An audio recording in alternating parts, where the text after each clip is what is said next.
Hello friends, कैसे हैं आप लोग। आशा करता हूँ आप सब सही होंगे, आपका दिन शुभ जा रहा होगा। आज हम पढ़ने जा रहे हैं मंथली करंट अफेयर्स। कौन से मंथ का? जुलाई 2022 का। ठीक है, चलिए देखते हैं इसमें क्या क्या न्यूज़ है। सारी न्यूज़ कवर की गई है। ठीक है, तो आपको पूरी जुलाई की जो करंट अफेयर्स है, कौन कौन से अपॉइंटमेंट हुए हैं, कौन कौन सी स्कीम्स निकली है, सारी चीज़ें इसमें कवर कर दी जाएंगी। ठीक है, चलिए आगे चलते हैं। पहली एक न्यूज़ थी क्राइसिस इन श्रीलंका। आपको पता ही होगा, आपने देखा होगा कि श्रीलंका में क्या क्राइसिस चल रहे हैं। वहाँ पे बिल्कुल उनकी स्थिति एकदम डामाडोल हो गई है, खराब हो रखी है। तो वहाँ पे इन्फ्लेशन बहुत ज़्यादा बढ़ चुका है और अब वहाँ पे फॉरेक्स रिजर्व भी नहीं है और वहाँ पे मतलब जीवन यापन करना बहुत मुश्किल हो गया है। तो उसके कारण क्या थे, बस उसके बारे में लिखा है मैंने कि ऐसे कभी आपको कोई क्वेश्चन आता है तो आपको हमेशा पता होना चाहिए कि किस वजह से क्राइसिस होने के चांसेस होते हैं। तो कुछ कारण यहाँ पे, huge loss in tax revenue. ठीक है, huge loss in tax revenue. तो टैक्स रिवेन्यू में बहुत ज़्यादा नुकसान हुआ उनको कि उनको टैक्स नहीं मिला। ठीक है, क्योंकि गवर्नमेंट ने कई सारी चीज़ों के से टैक्स हटा लिया था। ठीक है, तो इस वजह से भी हुआ है। राइजिंग एक्सपेंडिचर, उनका खर्चा due to government expenditure, government ने जो खर्चा किया था वो बहुत ज़्यादा था, इस वजह से भी क्राइसिस आए। फर्टिलाइजर बैन कर दिए उन्होंने, फर्टिलाइजर पे बैन कर दिया। 90% of Sri Lanka farmers use chemical fertiliser for cultivation.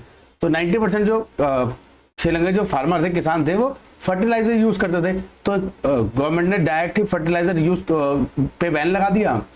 तो इस वजह से वहां पे क्या नाम है, जो क्रॉप्स की प्रोडक्शन बहुत कम हुई, तो बहुत कम क्रॉप्स उगे। तो इस वजह से भी उनको बाहर से इंपोर्ट कराने पड़े क्रॉप्स। तो इस वजह से भी एक प्रॉब्लम थी।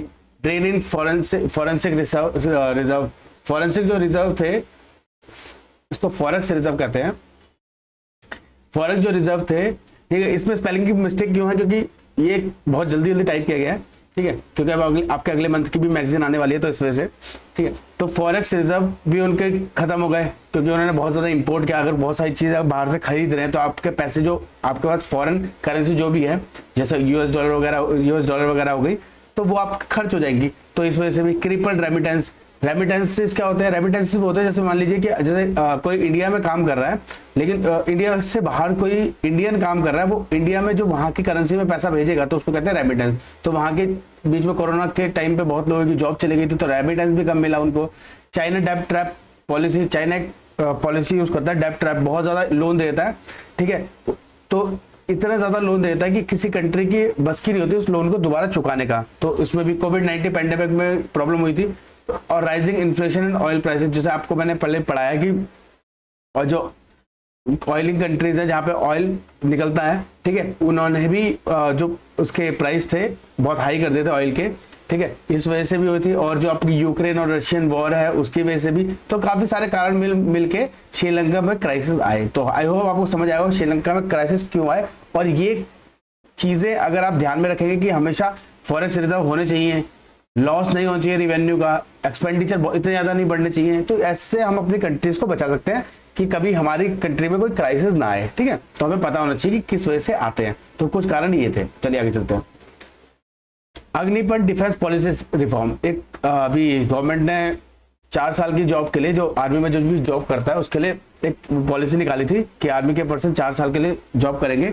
दोज रिक्रूटेड कॉल्ड अग्निवीर, जो इसमें रिक्रूट होगा उसको कहा जाएगा अग्निवीर। ठीक है, लॉन्च कब हुआ था? 14 जून 2022। ठीक है, launch for recruitment scheme for other rank in arm force. Other rank एक उनकी रैंक ही अलग होगी, तो recruitment scheme for other ranks in arm forces. ठीक है, किस लिए होता है? तो आपको आई होप आपको पता होगा अग्निपथ स्कीम किस लिए थी, आर्मी की रिक्रूटमेंट के लिए। ठीक है, क्वेश्चन आ सकते हैं। Fourth state food safety index 2021-22 का फोर्थ स्टेट फूड इंडेक्स निकला। देखते हैं उसमें क्या है। ऑब्जेक्टिव क्या था? Evaluate food safety across all state UTs. हर राज्य और हर केंद्र शासित प्रदेश में फूड सेफ्टी के बारे में पता करना था कि कैसे, मतलब उनकी फूड सिक्योरिटी कितनी है, कितनी साफ उनको खाना मिल रहा है। ठीक है, पब्लिश कौन करता है? FSAI, जिसकी फुल फॉर्म होती है food safety and standards authority of India. ठीक है, फर्स्ट पब्लिश कब हुआ था? 2018-19 में। ठीक है, तो अब पहला तब हुआ था, अब चौथा है तो 2021-22। ठीक है, तमिलनाडु ने टॉप किया है जो बड़ी स्टेट्स में। ठीक है, उसके बाद गुजरात, उसके बाद महाराष्ट्र। ठीक है, फर्स्ट नंबर पे है तमिलनाडु बड़े स्टेट में। छोटे स्टेट में गोवा है, ठीक है, और उसके बाद है मणिपुर, फिर है सिक्किम। ठीक है, और जब यूटीज में जो केंद्र शासित प्रदेश होते हैं, यूनियन टेरिटरीज जो होती है, उसमें जम्मू एंड कश्मीर है टॉप रैंकिंग में। ठीक है, उसके बाद दिल्ली, फिर चंडीगढ़। ठीक है, ये याद रखेगा, पेपर में आते हैं। ठीक है, तो तमिलनाडु, गोवा और जम्मू कश्मीर तो एटलीस्ट याद रखिएगा। द ग्लोबल लाइवएबिलिटी इंडेक्स 2022, ठीक है, ये कौन निकालता है? ये economist intelligence unit EIU publish करती है ये, ठीक है, ग्लोबल लाइवएबिलिटी इंडेक्स, ठीक है। ऑस्ट्रेलिया की कंट्री है वियना, ठीक है, तो यहां ऑस्ट्रेलिया नहीं ऑस्ट्रिया होगा, ठीक है, ऑस्ट्रिया है ये, ऑस्ट्रिया क्या, ऑस्ट्रिया की एक सिटी है वियना, ठीक है, उसको रैंक फर्स्ट मिली है एंड डेमास्कस को लास्ट रैंक मिली है 172 इन दिस इंडेक्स, ठीक है। अब याद रखिएगा, तो फर्स्ट किसको मिली है? फर्स्ट इंपॉर्टेंट रहता है एग्जाम से, हमारे जो हम एग्जाम्स देते हैं उनके लिए जो करंट अफेयर्स आते हैं उसमें फर्स्ट है ऑस्ट्रिया की सिटी है वियना, उसको and Damascus rank last in this index, ठीक है। इंडिया की 2 सिटी थी जिसको क्या नाम है, जिसको इसमें पार्टिसिपेट करने का मौका मिला, मतलब जिसमें इसकी इंडेक्स में जो रैंक आई है 112 और 117, न्यू दिल्ली को मिली है 112 और मुंबई को मिली है 117। ऑस्ट्रेलिया भी की रैंक को फर्स्ट मिले है और डेमास्कस को लास्ट रैंक 172। इंडिया की दो सिटीज हैं न्यू दिल्ली और मुंबई, उनकी रैंक है 112 और 170, ठीक है। चलिए आगे चलते हैं। Carbon bomb, what is carbon bomb? एक टर्म चल रहा था, कभी कभी एग्जाम में पूछ लेता है साहब, कार्बन बॉम्ब क्या होते हैं? These are an oil or gas project that will result in at least 1 billion tons of CO2 emission over its lifetime। कोई भी ऐसा ऑयल या गैस जो प्रोजेक्ट है जो 1 बिलियन टन कार्बन डाइऑक्साइड, ठीक है, कार्बन डाइऑक्साइड अपने पूरे जीवन काल में एमिट करता है, निकालता है, तो उसको हम कहते हैं कार्बन बॉम्ब, ठीक है। सस्टेनेबल डेवलपमेंट गोल रिपोर्ट, ठीक है, सस्टेनेबल डेवलपमेंट गोल रिपोर्ट आई है SDG 2022 में, ठीक है। पहली बार जब फर्स्ट टाइम सस्टेनेबल डेवलपमेंट की बात हुई थी तो वो कहाँ हुई थी? स्टॉकहोल्म में 1972 में, ठीक है। पब्लिश कौन करता है? The sustainable development solution network इसको पब्लिश करती है इस रिपोर्ट को।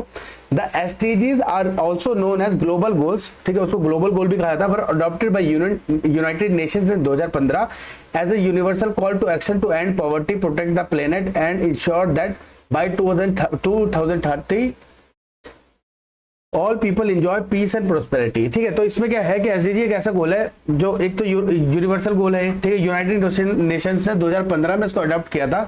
उसमें क्या था? पॉवर्टी खत्म करनी है, अपने प्लेनेट को बचाना है, 2030 तक हमें सब कुछ एक बैलेंस चीजों में करना है, ठीक है। All people enjoy peace and prosperity, हर किसी कोई शांति और समृद्धता से रहे, ठीक है, 2030 तक सारे पीपल, ठीक है।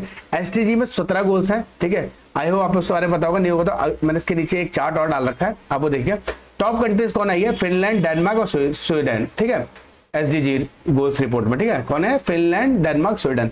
बॉटम कंट्रीज कौन सी है? South Sudan, central African Republic और छठ, ठीक है, ये बॉटम है। इंडिया की रैंक कितनी है? इंडिया की रैंक इंपॉर्टेंट होती है हमारे एग्जाम के प्रोस्पेक्ट से। इंडिया की रैंक आई है 121 आउट ऑफ 163 कंट्रीज, ठीक है। अब 17 जो गोल है वो ये है। पहला गोल है नो पॉवर्टी, इनकी सीरीज वाइज याद करना है, ठीक है, इनको याद कर लीजिएगा। No poverty first goal, second goal है जीरो हंगर, थर्ड है good health and wellbeing, fourth है क्वालिटी एजुकेशन, फिफ्थ है जेंडर इक्वालिटी, सिक्स्थ है clean water and sanitization, seventh है affordable and clean energy, eighth है decent work and economic growth, ninth है industry innovation and infrastructure, 10th है reduce inequality, 11th है sustainable cities and communities, 12th है responsible consumption and production, 13 है climate action, 14th है life below water, 15 है life on land, 16 है piece justice and strong institution, 17 है partnership for the goals, ठीक है। ये अपने 17 गोल्स है, ठीक है, इनको आप याद कर लीजिएगा। चलिए आगे चलते हैं। The Asia university ranking, Asia की यूनिवर्सिटी की रैंकिंग आई है, ठीक है। तो इंडिया को थर्ड मोस्ट रिप्रेजेंटेटिव कंट्री मिला माना गया एशिया में, ये वर्ल्ड की नहीं है, एशिया की, ठीक है, एशिया की। The Indian institute IISc Bangalore को ही एक इकलौते एक इंस्टीट्यूट है जिसको अंडर 50 में रैंक मिली है, जिसकी रैंक है 42, ठीक है। चलिए global peace index, global peace index कौन पब्लिश करता है? Institute for economics and peace, तो IEP इसको पब्लिश करता है। इंडिया की रैंकिंग कितनी है? 135 आउट ऑफ 163 कंट्रीज। तो ये पेपर्स में काफी बार रिपीट होते क्वेश्चन, तो इसको आप ध्यान में रखिएगा, ठीक है। गवर्नमेंट इनिशिएटिव फॉर एजुकेशन, तो कभी कभार आपको कोई क्वेश्चन लिखना होता है, जैसे मतलब जैसे आप UPSC या किसी वनडे से एक्स्ट्रा जो काफी दिन एग्जाम चलते हैं उनकी, जिसमें पेपर में आपको सब्जेक्टिव जो पेपर होते हैं उनमें लिखना होता है, उसमें कभी कभी काफी क्वेश्चन आते हैं, उसमें आप इस चीज की हेल्प ले सकते हैं। गवर्नमेंट इनिशिएटिव फॉर एजुकेशन की देखो कौन कौन से इनिशिएटिव निकाले। PM e Vidya launch to enable multi mode access to education. PM e Vidya में क्या मल्टी मोड है, जिसमें इनेबल कर दिया एजुकेशन सिस्टम को, ठीक, एजुकेशन को लॉन्च कर दिया गया। दीक्षा प्लेटफॉर्म है, one nation one digital platform for providing quality E content in school education. School education का ई कंटेंट जो मतलब ई कंटेंट इलेक्ट्रॉनिक फॉर्म में जो कंटेंट है, डिजिटल प्लेटफॉर्म है, उसका नाम क्या है, Diksha platform. One class one channel, ये भी एक डेडिकेट एक चैनल बना दिया गया 1 से 12 तक के क्लास के बच्चों के लिए, जो अपनी हर क्लास ले सके उसमें। स्वयं एक initiative integrated platform for online courses for school and higher education, ठीक है, इसके लिए ये बना दिया गया। Digital accessible information system study material for differentially abled person with sign language, ये भी एक बनाया गया, जो मतलब जो डिफरेंशियली एबल्ड होते हैं उनके साइन लैंग्वेज के लिए बनाया गया डिजिटल एक्सेसिबल इंफॉर्मेशन सिस्टम, ये भी एक सिस्टम बनाया गया। मनोदर्पण इनिशिएटिव लिया गया फ्री हेल्पलाइन के लिए, चैट के लिए। National foundation literacy and numeracy mission ensure that every children in the country necessary attain foundation literacy and numeracy in grade 3 by 2020, ठीक है। तो एक है कि लोगों को मैथ्स वगैरह न्यूमरेसी मिशन और मतलब लिटरेसी होनी चाहिए ग्रेड 3 तक उनको मिल जानी चाहिए, फाउंडेशन जो लिटरेसी है वो मिल जानी चाहिए कब तक, ग्रेड 3 बाय 2020, ठीक है। गवर्नमेंट के कुछ इनिशिएटिव है एजुकेशन को लेके, ठीक है। Gold refining and recycling report, एक ये रिपोर्ट आई थी, जो कौन पब्लिश करता है, वर्ल्ड गोल्ड काउंसिल, ठीक है। क्या, gold refining and recycling report, ठीक है, वर्ल्ड गोल्ड काउंसिल करता है। इंडिया की इसमें 4th रैंक है, ठीक है। Largest country in global gold recycling in year 2021, तो 4th रिसाइकलिंग में जो मतलब जो भी गोल्ड रिसाइकल होता है ऑल ओवर वर्ल्ड, इंडिया में उसकी क्या रैंक है, इंडिया की कौन सी रैंक है, 4th रैंक है। चाइना की कौन सी रैंक है, गोल्ड रिसाइकलिंग में 1st रैंक है, ठीक है। सिप्री ईयर बुक 2022, तो इसमें क्या बताया जाता है, तो सिप्री के फुल फॉर्म कहते हैं the Stockholm international peace research institute, तो आपको नाम से पता लग जाएगा इंटरनेशनल पीस रिसर्च इंस्टीट्यूट। तो ये क्या बताती है, डेवलपमेंट बताती है कि किस कंट्री ने कितनी डेवलपमेंट या कितना खर्चा कर रही है सिक्योरिटी में, international security, weapons, technology, military expenditure कितना कर रही है, आर्म प्रोडक्शन कितना कर रही है, and arm trade and arm conflict and conflict management की, कॉन्फ्लिक्ट को मैनेज भी यही करती है, along with effort to control conventional nuclear chemical and biological weapon, ठीक है। इनके ईयर बुक में पता लगता है कि कौन कौन कितने कितने किस किस पास कितने कितने हथियार है और कितने कितना खर्चा कंट्रीज कर रही है। तो the 5 major arms exporter, exporter मतलब जो लोग एक्सपोर्ट करते हैं अपने देश में बना के दूसरे देशों को बेचते हैं, उसको कहते हैं एक्सपोर्टर, ठीक है, एक्सपोर्टर। तो एक्सपोर्टर कौन है, यूएसए सबसे ज्यादा करता है, रशिया, फ्रांस, चाइना और जर्मनी, ठीक है, ये कंट्रीज ज्यादा आर्म्स एक्सपोर्ट करते हैं। सबसे ज्यादा कौन करता है, यूएसए, उसके बाद रशिया, उसके बाद फ्रांस, उसके बाद चाइना, उसके बाद जर्मनी, ठीक है। 5 मेजर आर्म इंपोर्टर, सबसे ज्यादा इंपोर्ट कौन करता है, इंडिया करता है, फिर सऊदी अरेबिया, फिर इजिप्ट, फिर ऑस्ट्रेलिया, फिर चाइना, ठीक है। तो आप देखेंगे इंडिया सबसे ज्यादा आर्म्स इंपोर्ट करता है as per to SIPRI year book, ठीक है, Stockholm international peace research institute की जो ईयर बुक आई है उसके अकॉर्डिंग में, ठीक है। चलिए आगे चलते हैं। इंपोर्ट का मतलब आप समझ गए होंगे कि जो मतलब बाहर से अंदर की तरफ खरीदता है, मतलब बाहर दूसरे देशों से अपने देश में खरीदता है उसको इंपोर्टर, जो अपने देश से दूसरे देश के लिए दूसरे देश को बेचता है उसको एक्सपोर्टर, ठीक है, आयात निर्यात जैसे करते। चलिए, सतलुज यमुना लिंक, ठीक है, ये आपने सुना ही होगा कि सतलुज यमुना लिंक में हमेशा बहस छिड़ी रहती है, ठीक है, प्रॉब्लम रहती है, एसवाइएल कहते हैं इसे। At the time of reorganisation of Punjab, जब पंजाब को बनाया रीऑर्गेनाइज किया गया 1960 में, the issue sharing of water between both the states emerge, यही जो सतलुज यमुना लिंक है, ठीक है, इसका ही पानी का जो शेयरिंग का जो विवाद था वो उठ खड़ा हुआ, ठीक है। ये कि Punjab refuse to share water of Ravi and Beas with Haryana, तो पंजाब रिफ्यूज करता है रवि और ब्यास का पानी देना हरियाणा को। तो सतलुज यमुना लिंक किसके बीच में, किस सतलुज यमुना लिंक और ये ब्यास रवि की जो प्रॉब्लम है किस किसके स्टेट के बीच में, एक है हरियाणा और दूसरा है पंजाब, ठीक है। तो सतलुज यमुना लिंक की जो प्रॉब्लम है वो इशू शेयरिंग ऑफ वाटर की, रिवर वाटर की, वो है हरियाणा और पंजाब के बीच में। श्रेष्ठ स्कीम, ठीक है, ये स्कीम थी launch by the ministry of social justice and empowerment, तो किसके द्वारा दी गई है, the ministry of social justice and empowerment के। Scheme is design for residential education for SC student in high school, तो ये एससी स्टूडेंट के लिए ही है स्पेशली, ठीक है, जो शेड्यूल कास्ट के स्टूडेंट्स होते हैं उनके लिए है। Scholarship will be provided to the beneficiary that will cover all the education expense of meritorious student from class 9 to 12, तो जो भी एससी स्टूडेंट एससी जो कास्ट से बिलोंग करते हैं उनकी कवर एजुकेशन कवर करेगी एक्सपेंस मेरिटोरियस जो स्टूडेंट होंगे जो पढ़ने लिखने काफी अच्छे कब से क्लास 9 से लेकर क्लास 11 तक। तो श्रेष्ठ स्कीम किसके लिए है? एससी स्टूडेंट्स के लिए, एससी स्कूल एजुकेशन, इतना ही याद रखना, पेपर में ऐसे ही पूछे जाते हैं। चलिए बायोडाइवर्सिटी क्या होती है? It refers to the variety of living species on the earth including plant, animal, bacteria and fungi. तो जो बायोडाइवर्सिटी का मतलब होता है कि जो वैरायटी के लोग जो हमारे जो अर्थ पे रहते हैं अलग अलग स्पीशीज के, चाहे वो प्लांट हो, चाहे एनिमल्स हो, चाहे बैक्टीरिया हो, चाहे फंजाई हो, तो उनको मिलके क्या बनता है? बायोडाइवर्सिटी। ठीक है। India business and biodiversity initiative, India का एक इनिशिएटिव है, इसको कहते हैं India business and biodiversity initiative. It serves as a national platform of business and its stakeholder for dialogue, sharing and learning, ultimately leading to mainstream sustainable management of biological diversity into business. ठीक है। तो इसमें क्या किया जाएगा कि हम किस तरीके से अपनी बायोडाइवर्सिटी को और बढ़ा सकते हैं और किस तरीके से इसमें हम मतलब हमारी बायोडाइवर्सिटी खराब ना हो, उसके लिए क्या क्या कदम उठाने पड़ेंगे। तो उसमें अलग अलग स्टेक होल्डर्स क्या क्या पार्टिसिपेट कर सकते हैं उसको लेके भी बात होती है। ठीक है। लर्निंग के लिए बात होती है, शेयरिंग की बात होती है, मेन स्ट्रीम में कैसे लाया जाए बायोडाइवर्सिटी को। ठीक है। जिसके बायोडाइवर्सिटी फुल फॉर्म होती है बायोलॉजिकल डाइवर्सिटी। ठीक है। चलिए आगे चलते हैं। National e governance service delivery assessment report. ठीक है। एक ये रिपोर्ट आई थी। ठीक है। किसने रिलीज की थी? Ministry of state of pension, public grievance and pension. ठीक है। Ministry of state of personal, public and grievous and pension. ठीक है। इस मिनिस्ट्री ने की थी national e governance service delivery assessment report 2021 अभी रिलीज। ठीक है। ये बायनियल मतलब 2 साल में एक बार देती है, बायनियल का मतलब 2 साल में एक बार। That assess the state union territory and focus central ministry on effectiveness of e governance service delivery.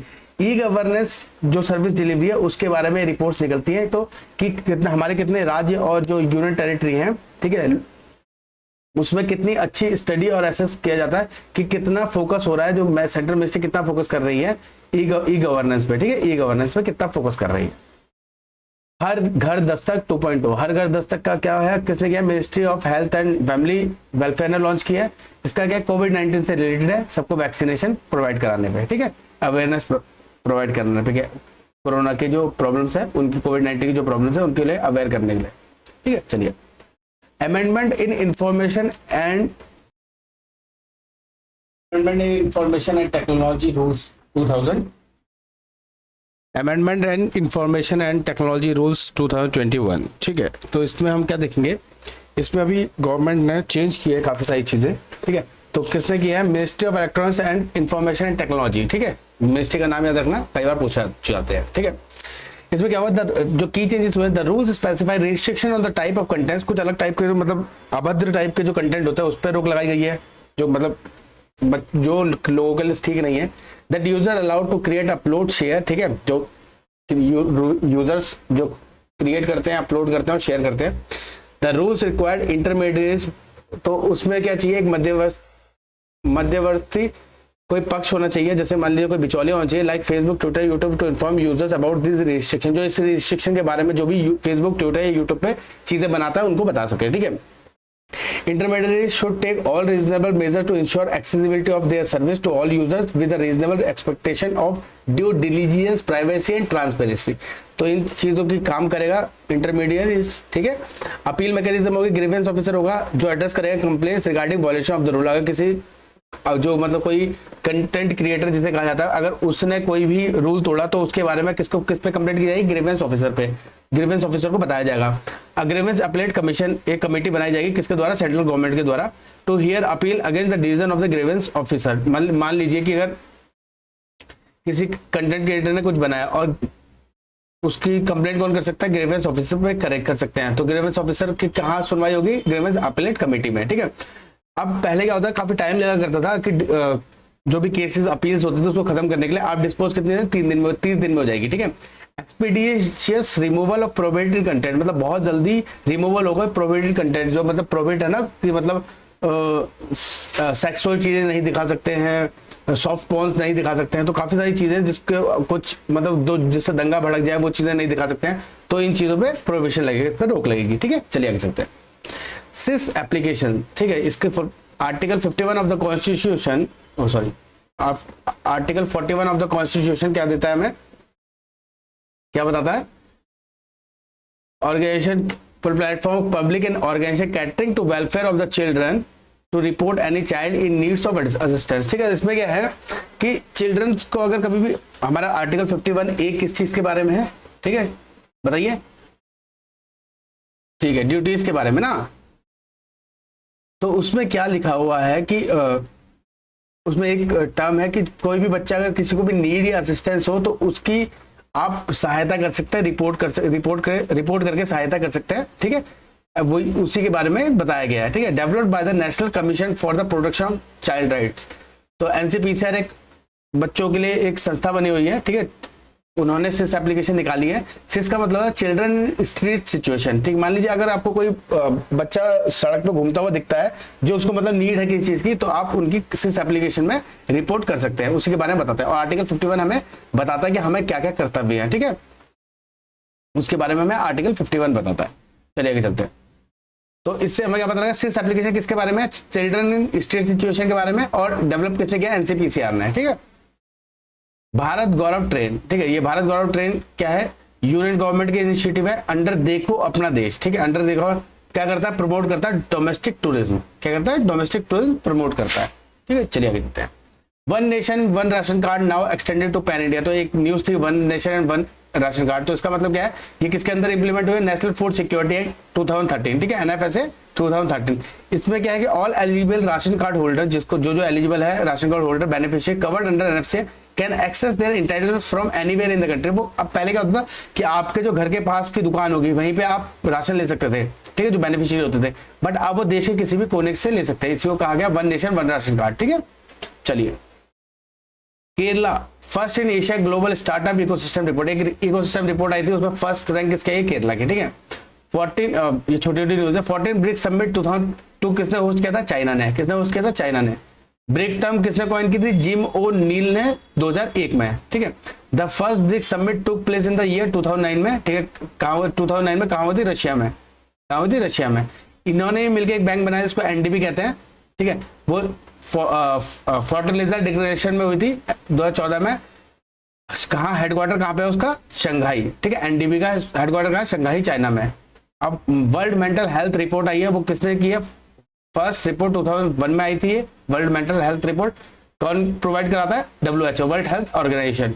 World health organisation का हेडक्वार्टर कहाँ पे, जेनीवा स्विट्जरलैंड में। उसके डायरेक्टर कौन है अभी करंट में, डॉक्टर टेड्रोस एडनॉन गैब्रियोसस। ठीक है, वो इनके अभी हाल में जो अभी करंट में जो है वो है डायरेक्टर जनरल ये डॉक्टर टेड्रोस। ठीक है, हेडक्वार्टर कहाँ पे, जेनेवा स्विट्जरलैंड में।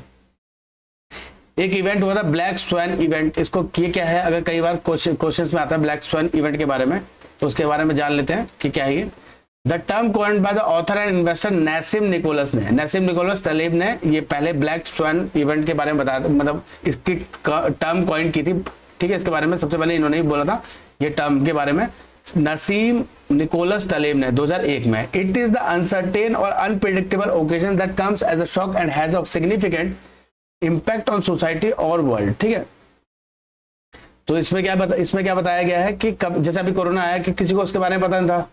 ठीक है, कोरोना में किसी को इसके बारे में पता नहीं, कभी कोरोना आएगा, कितना गलत इम्पैक्ट पड़ा है हमारी सोसाइटी में उसका।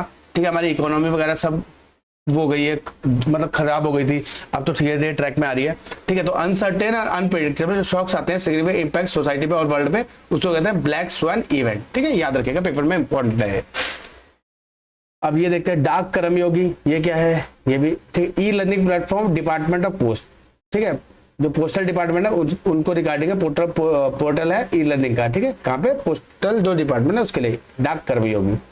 पृथ्वी second missile, surface to surface missile है। ठीक है, 350 kilometre short range ballistic missile है। ठीक है, एनकोवैक्स, एनकोवैक्स क्या है, हमारे देश का नेशनल फर्स्ट एनिमल वैक्सीनेशन है अगेंस्ट कोविड-19 एनिमल वैक्सीन। ठीक है, एनकोवैक्स हमारे देश का पहला वैक्सीन कौन सा है, animal Ancovax. And other diagnostic kit developed by ICAR, किसने डेवलप किया, ICAR ने, national research centre of equines, Hisar Haryana में। कहाँ पे हुआ है, हिसार हरियाणा में, ICAR ने डेवलप किया। ठीक है, GSAT-24 सैटेलाइट वो launch in 23 June 2020 that has built by ISRO for new space Indian limited. ठीक है, NSIL के लिए इसरो ने बनाया G24 सैटेलाइट। ठीक है, कब लॉन्च हुआ, 23 जून 2022 में। दा विंची मिशन कौन लीड कर रहा है, कौन कौन बनाना है इसके बारे में, नासा बना रही है, नासा का मिशन है। इसके फुल फॉर्म का deep atmosphere Venus investigation of noble gases chemistry and imaging mission, ठीक है। तो ये किसके लिए, दा विंची मिशन कौन से प्लेनेट के लिए है, ये है वीनस प्लेनेट के लिए, ठीक है, इस पर ध्यान रखना। इथेनॉल ब्लेंडिंग, इथेनॉल ब्लेंडिंग क्या होती है, ठीक है। Ethanol is the biofuel naturally produced by lamentation of sugars, ठीक है, ये नेचुरल प्रोडक्ट मिलता है, ठीक है, बायोफ्यूल पे, शुगर में, बाय यीस्ट, ठीक है, और by petrochemical products like ethyl hydration, ठीक है, शुगर से निकाला जाता है इथेनॉल ब्लेंडिंग। आपने सुना होगा कि शुगर केन से अभी हमारे कंट्री में बन रहा है इथेनॉल, ठीक है। इसको क्या है, process of mixing petrol with ethanol that is mixer called ethanol fuel gasohol, ठीक है। तो जो प्रोसेस होता है मिक्स, जो मतलब इथेनॉल को जो पेट्रोल में मिक्स कर देते हैं उसको क्या कहते हैं, mixture is called ethanol fuel, ठीक है। It is considered as quasi renewable energy, तो मतलब इसका क्या मतलब कि इसको क्वासी रिन्यूएबल एनर्जी कहा जाता है, क्योंकि जो पेट्रोल है उसको तो हम नॉन रिन्यूएबल एनर्जी कहते हैं, ठीक है। तो जो लेकिन इथेनॉल है उसको हम रिन्यूएबल एनर्जी करते हैं, तो रिन्यूएबल एनर्जी कहते हैं। जब इथेनॉल ब्लेंडिंग करते हैं, पेट्रोल का इथेनॉल मिला देते हैं, तो उसको क्या कहते हैं, क्वासी रिन्यूएबल एनर्जी, ठीक है।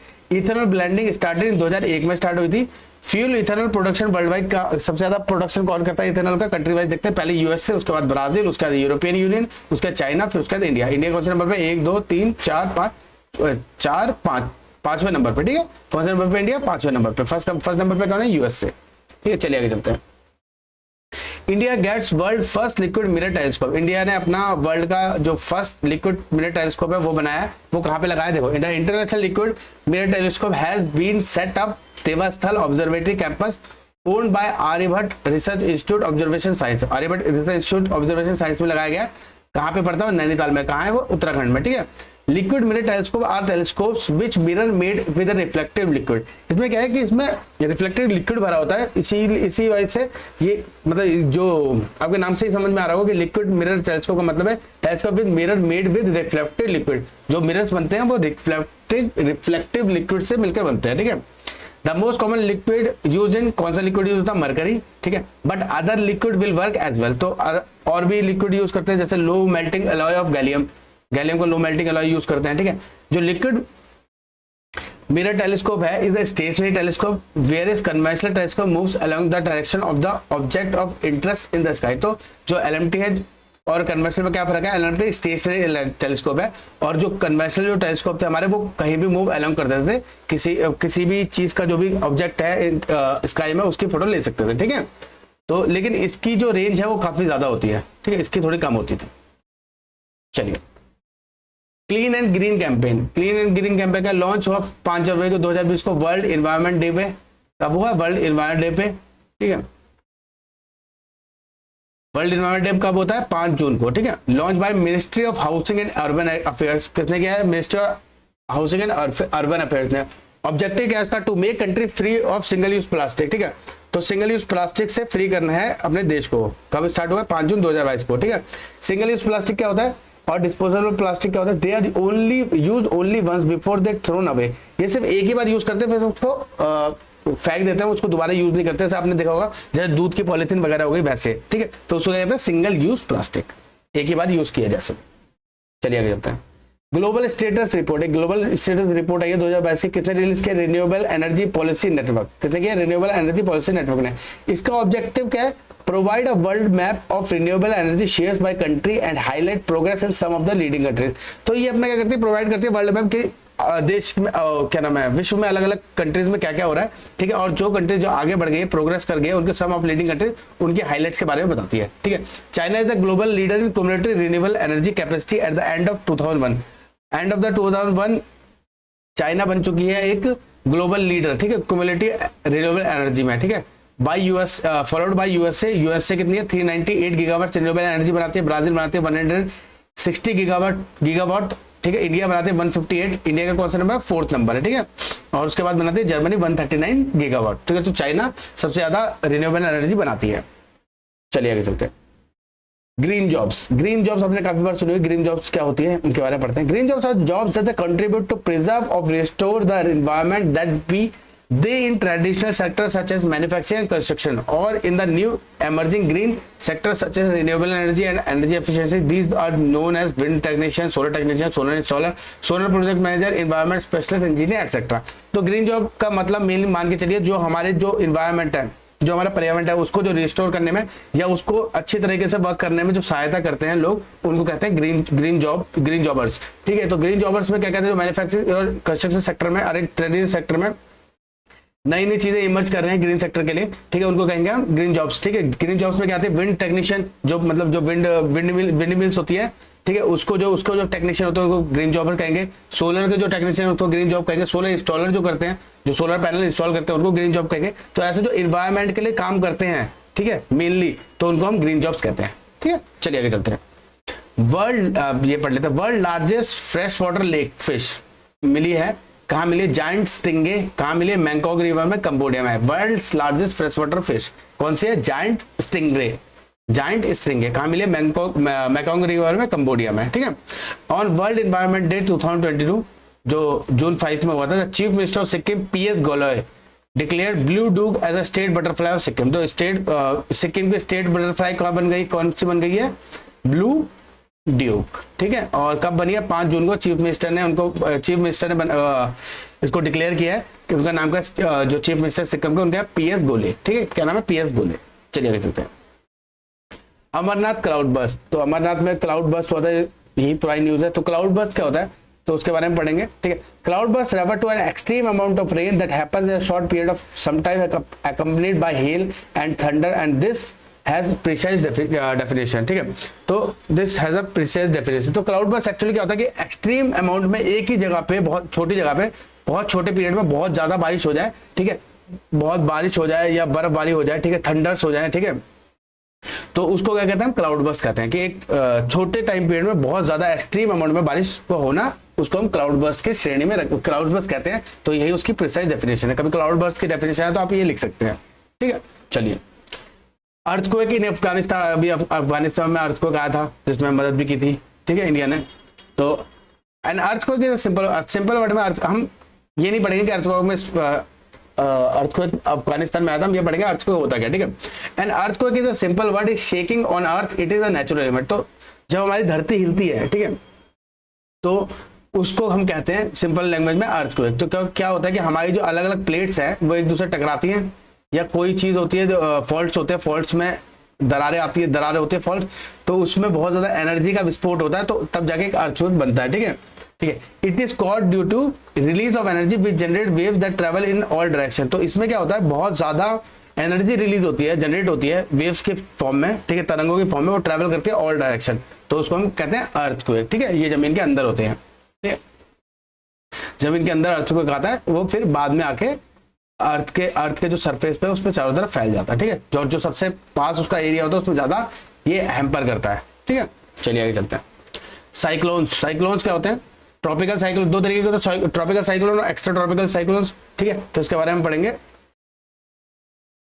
Tropical cyclones are violent storm that originate over ocean in tropical areas and move over the coastal areas, bringing about large-scale destruction caused by violent winds, very heavy rainfalls, and storm surges. ठीक है, they are known as cyclones in Indian Ocean. ठीक है, तो पहले इसके बारे में समझ लेते हैं। ट्रॉपिकल साइक्लोन क्या होता है, एक वायलेंट स्टॉर्म होती है, आंधी होती है, and originate over ocean, ocean में ओरिजिनेट होती है, कहाँ होती है, ओशियन में ओरिजिनेट होती है, इन ट्रॉपिकल एरियाज। ट्रॉपिकल एरियाज बोले तो आपका इक्वेटर, इक्वेटर के 30 डिग्री ऊपर और 30 डिग्री नीचे, ये होता है आपका ट्रॉपिकल एरिया। ठीक है, तो and move over the coastal area bringing about large scale destruction, इतना डिस्ट्रक्शन पहुंचाते हैं क्योंकि इसमें वायलेंट विंड्स होती है, वेरी हैवी रेनफॉल होते हैं और स्टॉर्म सर्जेस आते हैं। ठीक है, they are known as cyclone. India ocean में इसको साइक्लोन्स कहा जाता है। ठीक है, हरिकेन्स इन अटलांटिक में इसको हरिकेन्स कहा जाता है, टाइफून्स कहा जाता है वेस्टर्न पैसिफिक में एंड साउथ चाइना सी में, क्या साउथ चाइना सी में, और वेस्टर्न पैसिफिक में इसको क्या कहा जाता है, टाइफून्स। विली विलीज कहा जाता है इसको वेस्टर्न ऑस्ट्रेलिया में, क्या कहा जाता है, विली विली वेस्टर्न ऑस्ट्रेलिया। एक एक चाइना साइक्लोन का अलग अलग नाम है और ये अलग अलग जगहों पे अलग अलग नाम से जाना जाता है। एक्स्ट्रा ट्रॉपिकल साइक्लोन्स क्या होते हैं, extra tropical cyclones are also called wave cyclones और मिड लैटिट्यूड साइक्लोन और टेम्परेट साइक्लोन। इनका अलग अलग नाम है, देखो केप साइक्लोन भी नाम है, मिड लैटिट्यूड साइक्लोन भी नाम है, टेम्परेट साइक्लोन भी नाम है। The system developed in the mid and high latitude beyond the tropics, beyond the tropics होते हैं, ठीक है, इसके ऊपर जो या इसके नीचे जो भी होगा, ठीक है, वहां पे जो होंगे उसको कहेंगे एक्स्ट्रा ट्रॉपिकल साइक्लोन्स, ठीक है, कॉल्ड मिडिल लैटिट्यूड और extra tropical cyclones. I hope आप समझ गए होंगे साइक्लोन्स क्या होते हैं। आपकी 11th क्लास की बुक में इसको काफी अच्छी तरीके से इसको एक्सप्लेन करके दिया गया है, ठीक है। तो यहाँ पे सिर्फ हम करंट अफेयर्स के टॉपिक वाइज पढ़ रहे हैं, तो छोटे छोटे से आपको डेफिनेशन दे देता हूँ। पर्सन इन न्यूज, कौन कौन पर्सन थे न्यूज में, उनके बारे में पढ़ते हैं इस महीने। राजेश गेरा थे, अपॉइंट हुए हैं जनरल नेशनल इंफॉर्मेटर एनआईसी के डायरेक्टर जनरल अपॉइंट कौन हुए हैं, राजेश गेरा जी। अब इनको नोट्स में लिख लीजिए अपने, ठीक है। ये मैंने भी कहीं से पढ़ के बहुत स्पेसिफिक जो पेपर में आने के लिए बहुत ज्यादा जिनके चांसेस है वही डाले उसमें, ठीक है। Doctor Swati Dhingra has been named as the first Indian origin women to be appointed as the external member of the Bank of England interest rate settling committee. तो डॉक्टर स्वाति डिंगरा हुई है फर्स्ट इंडियन ओरिजिन वुमेन जो appointed है external member of the Bank of England, ठीक है, Bank of England के member, ठीक है, जो इंटरेस्ट रेट सेटलिंग कमेटी में। Zulfiqar Hasan has been appointed as the new director general of bureau of civil aviation security, bureau of civil aviation security के director general बने जुल्फिकार हसन, ठीक है। S L Thaosen has been appointed as the new director general of Sashastra Seema बल, जिसको SSB भी कहते हैं, SSB के डायरेक्टर जनरल बने एसएल थेउसन। सचिन तेंदुलकर को बनाया गया है यूनिसेफ का, United Nations chief children funds का गुडविल एम्बेसडर। किसको बनाया गया, सचिन तेंदुलकर जी को। सतीश पाई बने हैं the international aluminium institute, the only body representing the global primary aluminium industry, appointed Satish Pai as a new chair. तो आज सतीश पाई को न्यू चेयरमैन बनाया गया है। ये इकलौती बॉडी है जो ग्लोबल प्राइमरी एल्यूमिनियम इंडस्ट्री है, ठीक है, इसका नाम क्या है, इंटरनेशनल एल्यूमिनियम इंस्टीट्यूट, ठीक है। Virat Kohli become the first Indian to have 200 million follower on Instagram, पहले इंडियन पर्सन बन गए विराट कोहली जिसको 200 मिलियन फॉलोवर है इंस्टाग्राम पे। बीएस पाटिल लोकायुक्ता बनी है कर्नाटका की। जस्टिस रंजन प्रकाश देसाई चेयरपर्सन बने हैं प्रेस काउंसिल, ठीक है, किसके, प्रेस काउंसिल ऑफ इंडिया के। कौन बने हैं, justice Ranjan Prakash. Shanan Dhaka secured first rank in NDA examination for admission to country's first women's NDA batch, ठीक है, फर्स्ट वुमेन एनडीए बैच में किसने, शनन ढाका ने फर्स्ट रैंक लिया है, मतलब वैसे की 10th रैंक आई है बट वुमेन्स में इनकी फर्स्ट रैंक आई है, ठीक है। शनन ढाका नाम याद रखिएगा, इंपॉर्टेंट है। Dinkar Gupta appointed as director general national investigation agency, NIA के डायरेक्टर जनरल बने दिनकर गुप्ता जी। एसएस मुंद्रा जी बने चेयरमैन बने बॉम्बे स्टॉक एक्सचेंज के। Parameswaran Iyer appointed as the new chief executive officer of NITI Aayog, NITI Aayog के न्यू चीफ एग्जीक्यूटिव ऑफिसर कौन बने, परमेश्वर अय्यर, ये इंपॉर्टेंट है, ठीक है। जो इंपॉर्टेंट है वो देख, ये सारे इंपॉर्टेंट है वैसे, लेकिन जो बहुत ज्यादा इंपॉर्टेंट है उस पर मैं टिक लगा देता हूँ, ठीक है। ये हो गया जो एनडीए बैच की, ये हो गई जो थोड़े स्पेशल है, जो स्पेशल नाम के, ठीक है, जो स्पेशली जिनके बारे में काफी बातें होती है, जैसे नीति आयोग के बारे में काफी बातें होती हैं, एनआईए के बारे में काफी बातें होती है, तो ऐसे ये टॉपिक्स तो बताइए जो इनके डायरेक्टर जनरल जो अभी हाल ही में बने आने वाले एग्जाम्स के लिए बहुत इंपॉर्टेंट हो जाते हैं। तपन कुमार देका बने हैं डायरेक्टर ऑफ इंटेलिजेंस ब्यूरो, ठीक है, इंटेलिजेंस ब्यूरो है ये, ठीक है, BAREAU, ठीक है। तो ये भी बहुत इंपॉर्टेंट पर्सनैलिटी हो गए हैं, तो इनका भी नाम याद रखिएगा, ठीक है।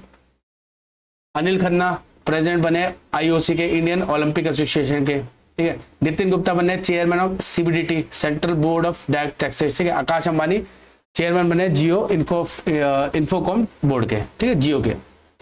अब देखते हैं इंटरनेशनल पर्सनैलिटी कौन कौन थे। मेजर जनरल बजरम बेगाज न्यू प्रेसिडेंट बने हैं अल्बानिया के, ठीक है, अल्बानिया के न्यू प्रेसिडेंट कौन बने, मेजर जनरल बजरम बेगाज। कैपिटल क्या है अल्बानिया की, तिराना। IMF के मैनेजिंग डायरेक्टर कौन है, क्रिस्टेलिना जॉर्जिवा। फॉर्मेशन कब हुआ था, 27 दिसंबर 1945 में। हेडक्वार्टर का है वॉशिंगटन DC में, यूनाइटेड स्टेट में। IMF के कितने मेंबर है, 190।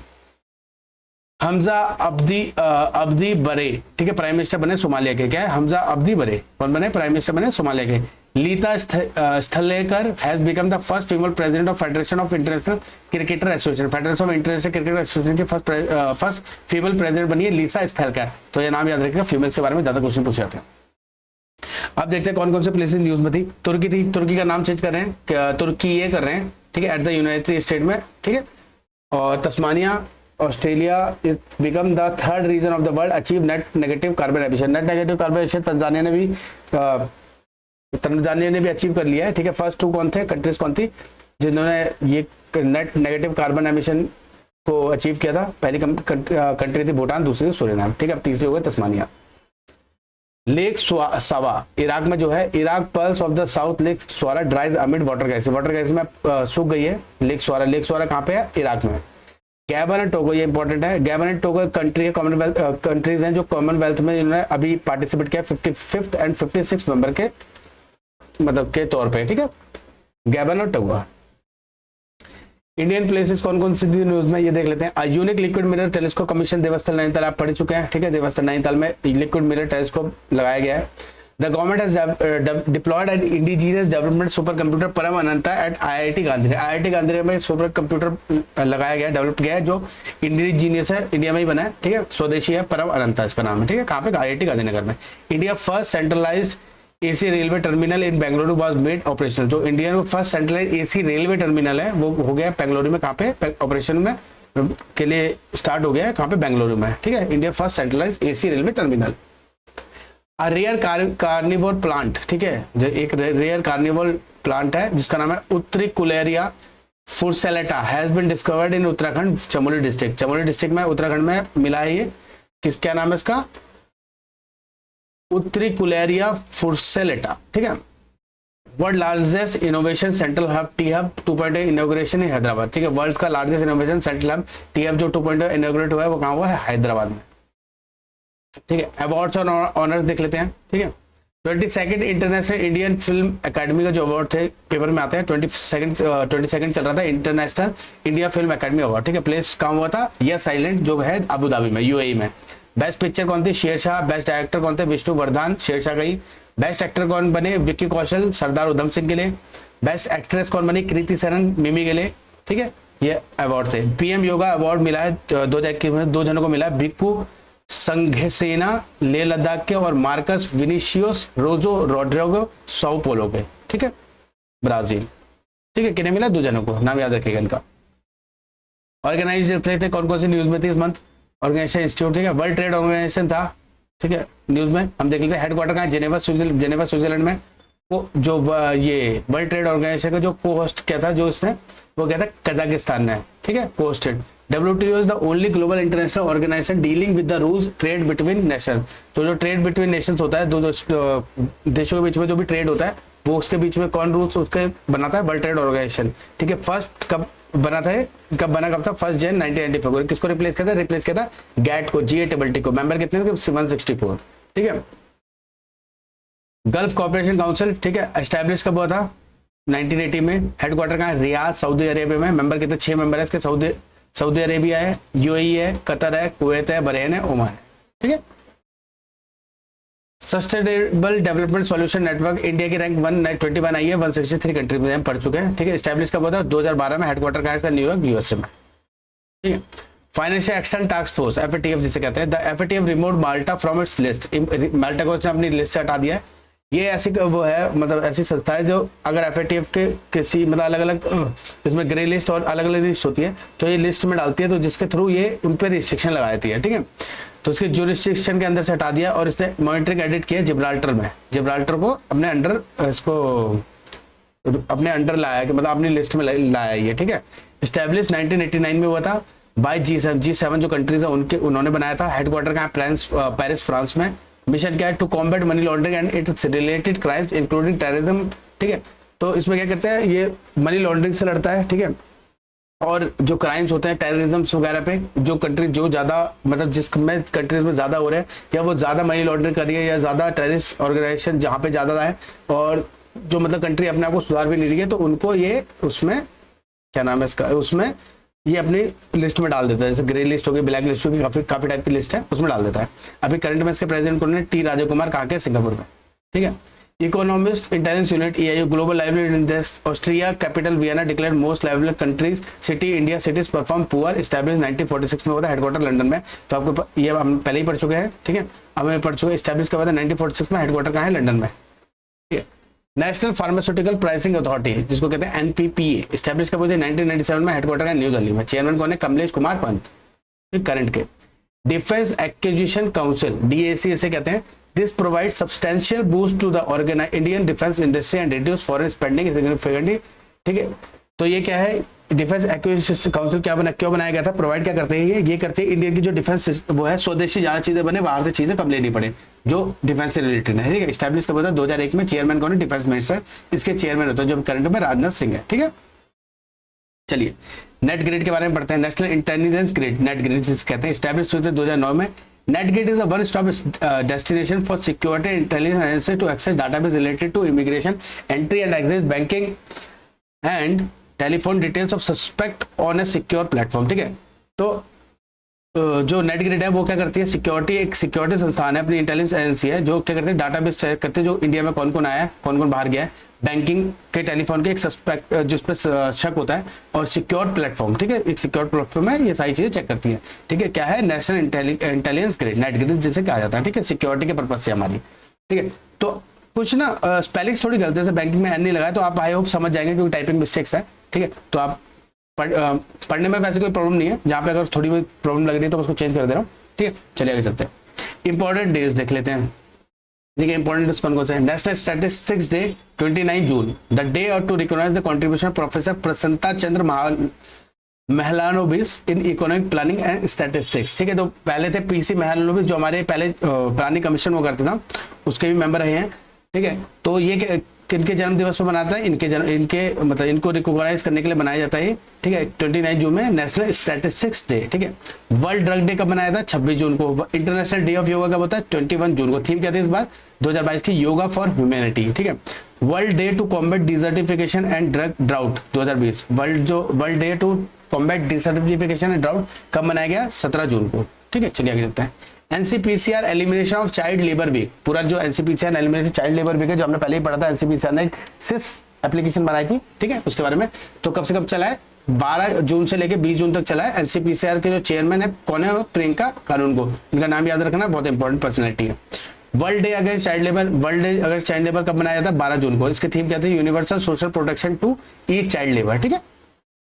वर्ल्ड ओशन डे कब मनाया था, 8 जून को। इसकी थीम क्या थी, revitalisation collective action for the ocean, this concept proposed by the UN in 1992 at the earth summit in Rio they Janeiro में 1982 में जो अर्थ समिट हुई थी उसमें इस चीज के बारे में बताया था। तब से वर्ल्ड ओजोन डे मनाया था 8 जून में, ठीक है। इसकी जो थीम थी revitalisation collective action for the ocean, ठीक है।